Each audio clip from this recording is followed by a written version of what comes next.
Okay, let's talk about something I'm pretty sure every single one of us does, but maybe we don't really talk about it out loud. We're going to get into why our minds have this weirdly specific habit of dreaming up entire fake scenarios in our heads. You know what I'm talking about. You're just minding your own business. Maybe you're in the shower or stuck in traffic, and boom, suddenly you're replaying that awkward chat from yesterday. And then your brain does something amazing. It doesn't just hit replay, it hits remix. You suddenly come up with the perfect comeback, that witty line that would have been absolutely legendary. It feels so real, right? Well, let me tell you, if this is you, you're not going crazy. And you are definitely not alone. This whole internal rehearsal thing, it's not a glitch in your system. It's a core feature of how your brain is designed to work. So, let's pop the hood and see what's actually going on in there. You got to think of your brain as more than just a memory bank. It's a full-time, high-powered simulator.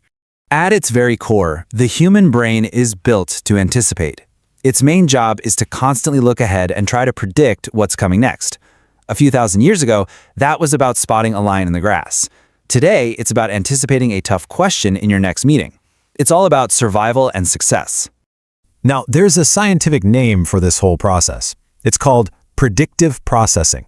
Your brain literally takes every past experience you've ever had, every conversation, every success, every failure, and uses all that data to build these incredibly detailed simulations of the future. But why? Why does our brain work so hard doing this? It all comes down to one really powerful, fundamental human drive. We hate uncertainty. An unpredictable world is a scary world. So by running these little mental movies, our brain creates a sense of preparedness, a feeling of control, even in the middle of chaos. So here's how it plays out in 4 simple steps. First, you encounter something uncertain, like, say, an upcoming performance review. Second, your brain's simulator kicks in, running all the possibilities. What would they say? What will they ask? Third, you mentally rehearse your answers, preparing a response for every scenario. And fourth, here's the payoff. Even if the real thing goes totally differently, that preparation lowers your anxiety. You just feel more ready. But, and this is a big but, this amazing simulation engine isn't always our best friend. For a certain group of people, this superpower can actually start to feel, well, a little bit like a curse. So here's the big question. What happens when your brain is so good at this that you can't find the off switch?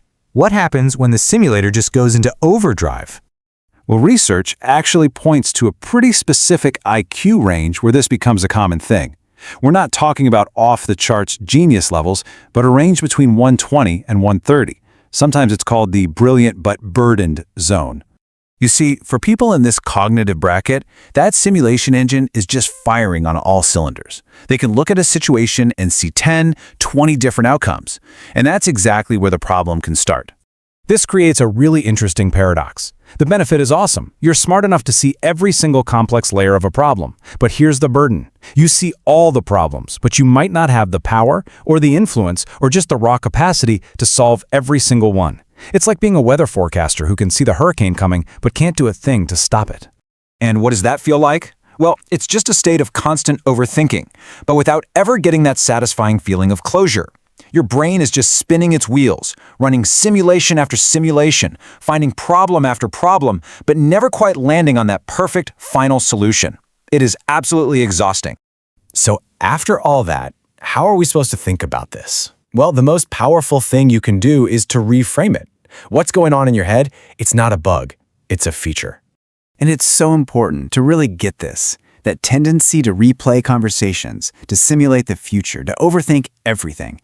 It is not a sign that something is wrong with you. It's a sign that your brain is a high-performance machine, just working overtime to protect you and prepare you for a really complex world. So let's just quickly recap the big points. Rehearsing these scenarios, that's just your brain's go-to tool for managing uncertainty. It's a sign of some seriously advanced cognitive wiring.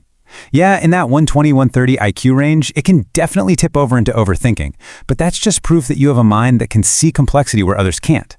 And honestly, just understanding why your brain does this is the biggest first step to getting a handle on it. So, I'll leave you with this final thought.